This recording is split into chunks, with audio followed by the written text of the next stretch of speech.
E shikues të dashur, ne u rikthyem përsëri në studio, ora po shënon 9:10 minuta dhe jemi gati për të zhvilluar edhe një bisedë tjetër bashkë me psikologun Arta Zeka e teme, ku do të flasim dhe i kemi në fokus fëmijët, zhvillimet e fëmijëve në fakt, edhe do të diskutojmë edhe për të antrume, do të diskutojmë edhe për rregullimet në të cilat Arta edhe i trajton, po ashtu edhe terapin të cilën e përdorin apo e marrin trajtimin, do të thotë ABA terapi, do të flasim edhe për këtë, çfarë terapi është, po ashtu edhe për fëmijët e tjerë të antrumet, çka duhet të dinë prindërit, çka duhet të dinë ndoshta kujdestarët, rrjetet shoqëror, familjarët, e detajet të tjera të cilat lidhen me këtë temë. Mirëmëngjesi, mirë se na ke ardhur. Mirëmëngjesi, faleminderit për ftesën. Është shumë kënaqësi që ju kemi këtu. Gjithashtu. Narta, mundesh me na tregu pak rolin tënd dhe rastet më të shpeshta që i ke? Po, unë jam psikologe klinike me profesion, punoj me fëmijë dhe të rritur. Tek fëmijët, më rastet që më së shpeshti kemi në klinikën tonë, janë raste me autizëm, me vonesa në zhvillim, kurse tek të rriturit që vinë në klinikën tonë janë raste me depresion, me stres akut dhe raste të ndryshme që ka nevojë për ndihmën tonë. Kur flasim për autizmin, çka është autizmi dhe çysh mundemi me i vrejtë ndoshta ato shenjat e para që një fëmijë është autik? Autizmi është një spektër, është një rregullimi i spektrit, do me thonë, të autizmit, është spektër, çdo fëmijë është ndryshe për njëri tjetrit. Po janë ato shajat, është tamam spektër, është shumë dimensional, do me thonë. Po është si një ylber që i ka të gjitha ngjyrat, po prapë është çaj ylberi, e kupton? Kështu që autizmi është një spektër që secili fëmijë është ndryshe për njëri tjetrit, shajat janë të ndryshme, por që janë pak a shumë të njëjta, do me thonë, janë mungesa e kontaktit, mungesa e kontaktit me sy, gjithashtu janë edhe shajat e tjera si tantrumet, mandej janë sjelljet stereotipike, që janë lëvizjet e duarve, ecja në majë të gishtave. Këto janë, do me thonë, shajat e para që neve na bëjnë me dyshu për një fëmijë autik.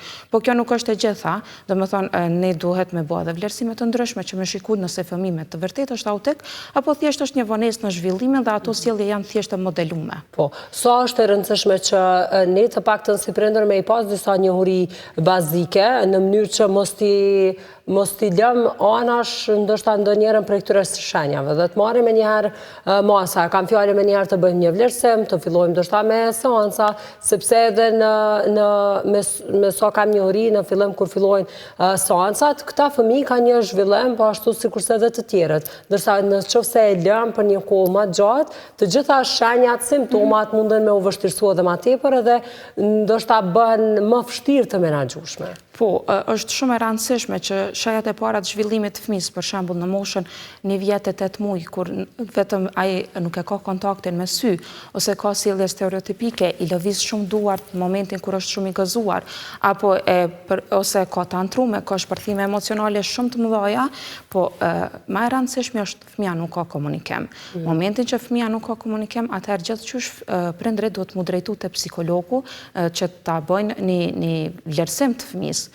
Unë po e shoh edhe një, po ashtu jo edhe postoni, me qenë se edhe ti informoj edhe publikun, postoni edhe në rrjetet sociale, po fshi kohëve të fundit edhe në profilin tuaj në TikTok, ku informoni përmes videove dhe fotove të ndryshme edhe masën e më gjerë ndjekësit në këtë rrjet social. Sa i kanë ndihmuar ata dhe sa po kërkojnë përgjigje nga jo? Kërkojnë përgjigje, se kuptohet tash është qasja shumë e lehtë përmes Instagramit, se sa me shku për shembull deri te psikologu, kështu që kërkojnë shumë ndihmë, po gjithmonë duhet që konsultat të bëhen live, do me thonë që na tamam ta shohim një fëmijë qysh e ka gjendjen. Pasi që për shkak se nuk zhvilloni seanca aty, por seancat bëhen edhe online, po konsulta sidomos duhet të jetë patjetër live, pasi që observimi i fëmijës bëhet tamam qysh duhet.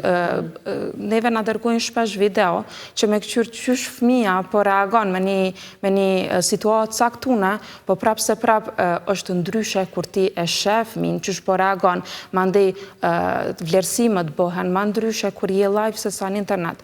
Kuptohet që live është shumë më efektive. E shihni edhe ju çastin që ata fëmijë kanë. Po seancat online bëhen sidomos për kur janë jashtë vendit, edhe nuk e kuptojnë gjuhën për shembull në gjermanisht ose gjuhët e huja.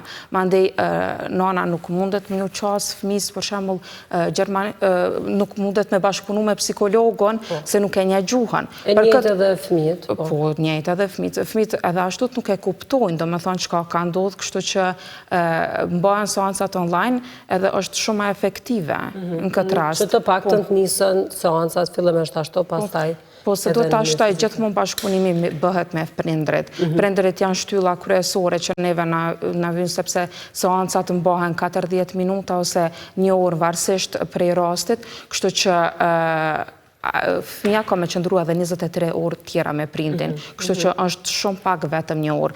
Për shembull, çka duhet me bu prindërit, në mënyrë që ta vazhdojnë atë çka edhe ju po e bëni? Po tash varësi për fazës ku qëndron fëmija, ne i jepim udhëzime prindrit çka ka me punu. Për shembull, nëse një fëmijë vetëm nuk ka fare komunikim, as komunikim, do me thonë, edhe kontaktin me sy e ka shumë të zbet.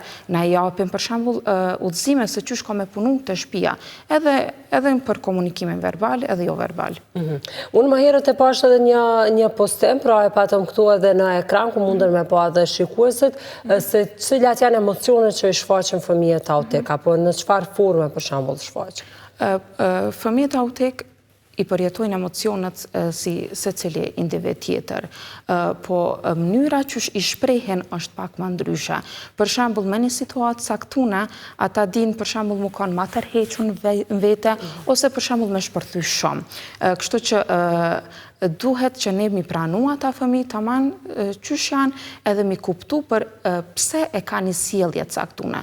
Për shembull, kur një fëmijë autik i ekspozohet shumë dritave, shumë gjyrshe, zhurmave, a i ka më konë i stër stimulum, pas edhe normal që ka me pas një reagim ndryshe prej fëmijëve tjerë. Kështu që çka është gjithmonë më e rëndësishmja, është që prindi edhe rrethi me kuptu pse fëmija po e bën një sjellje të caktuar. Ku janë gabimet që ndoshta si prind, si rreth mundem me i bo me këta fëmijë?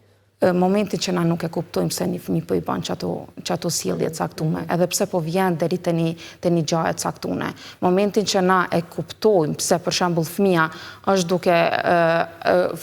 është i stër stimulum, na mandej e kuptojmë pse ai fëmijë pe ka çat sjellje, po tërheqet në vete ose po ka tantrume ose diçka tillë. Kështu që hapi i parë që na duhet me bë është me kuptuar një fëmijë. Me kuptu. Unë flasim pak edhe për ABA terapi. Është një terapi që ju e përdorni. Çka është dhe në çka bazohet, do të që zhvillohet për shembull seanca me ABA terapi? ABA terapi është një terapi e sjelljes që fokusohet më shumë tek fëmijët autik, po jo vetëm. Është edhe një terapi shumë efikase edhe për fëmijë me vonesa në zhvillim.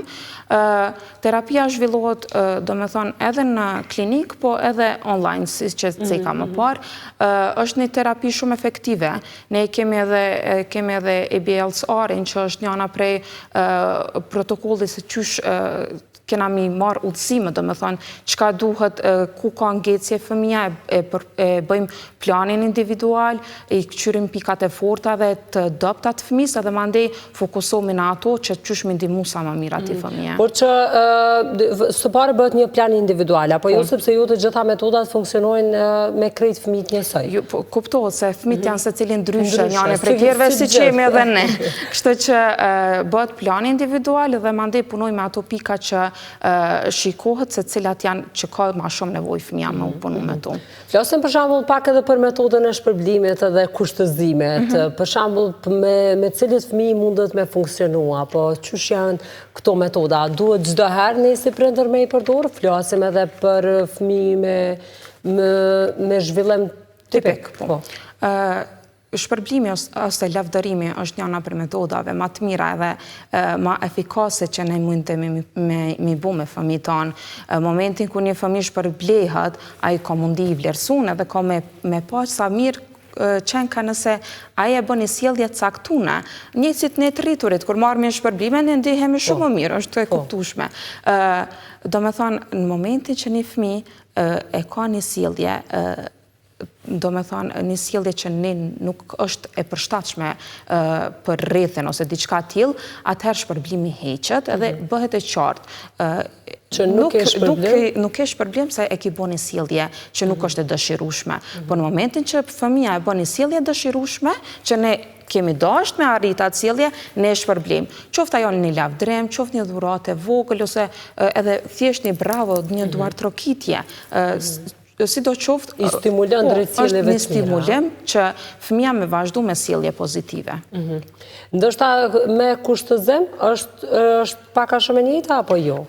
Kushtëzimi, unë gjithmonë ma shumë, kushtëzimi kuptohet që i ka ato benefitet e veta, po unë ma shumë gjithmonë kam qef me shpërblim, pasi që është më efikase, edhe është shumë ma pozitive.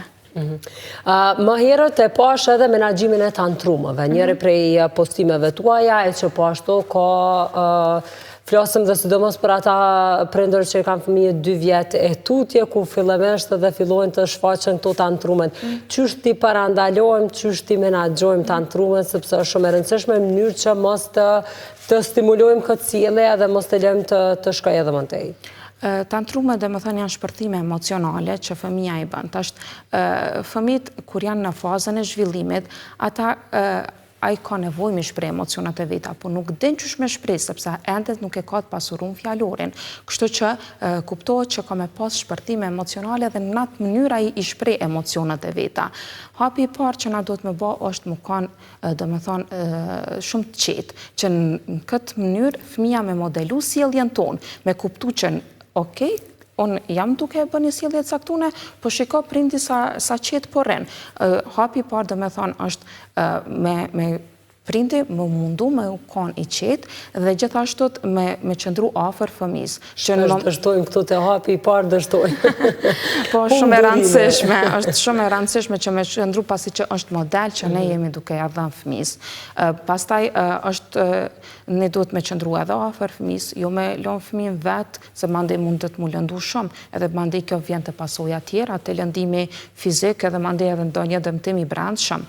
Kështu që duhet me qëndru afër ti, po njëtën ku me kuptu edhe me thonë, okej, po të kuptoj, ti i zembrum për arsye caktune, po kjo është rruga që ne duhet me marë.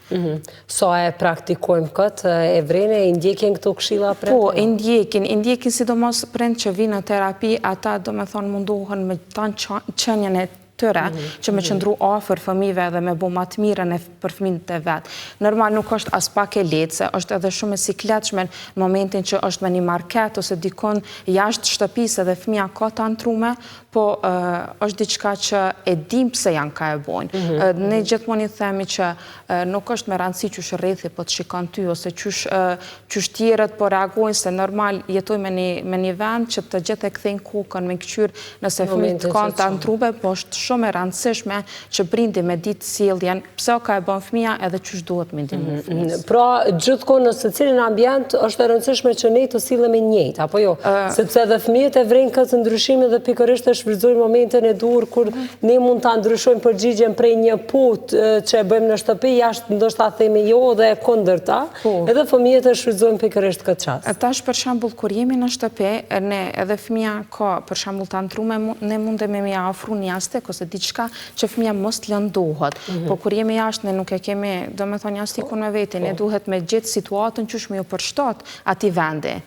Pse ka tantrume ndoshta që jo vetëm me të qara, ka ndoshta me të bërtitura më tepër, ka edhe për shembull me goditje të kokës, po, pastaj duarve, është një shpërthim emocional shumë i madh, për ato edhe thirrët tantrum, domethënë, është shpërthim shumë i madh.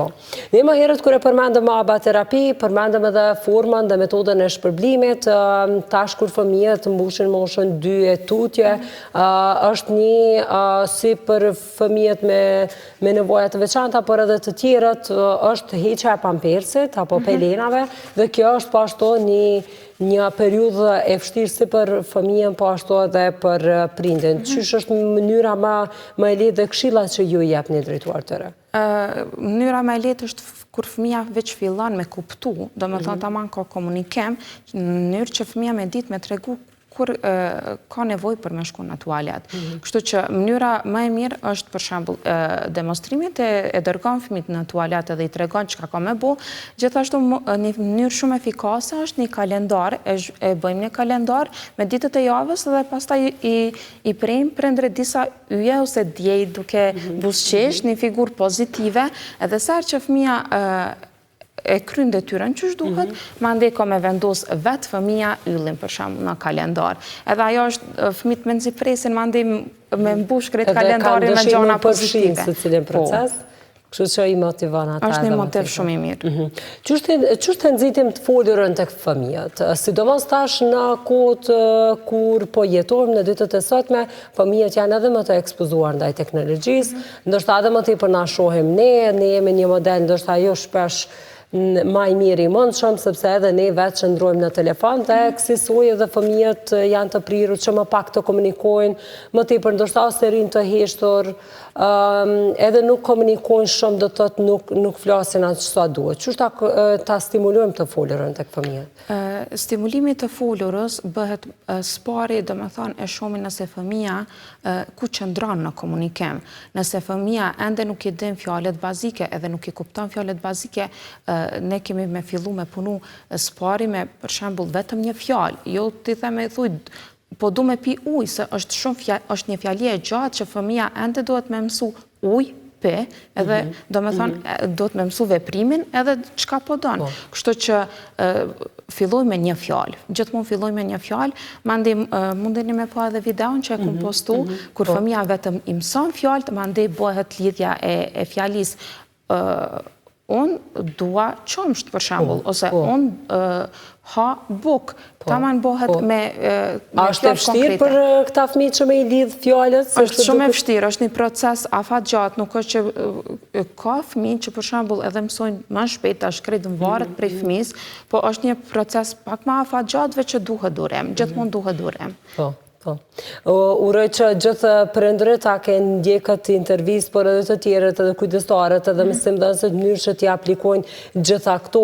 Dua edhe për fund që ta theksoj kur është koha ndoshta që të konsultohemi me profesionist.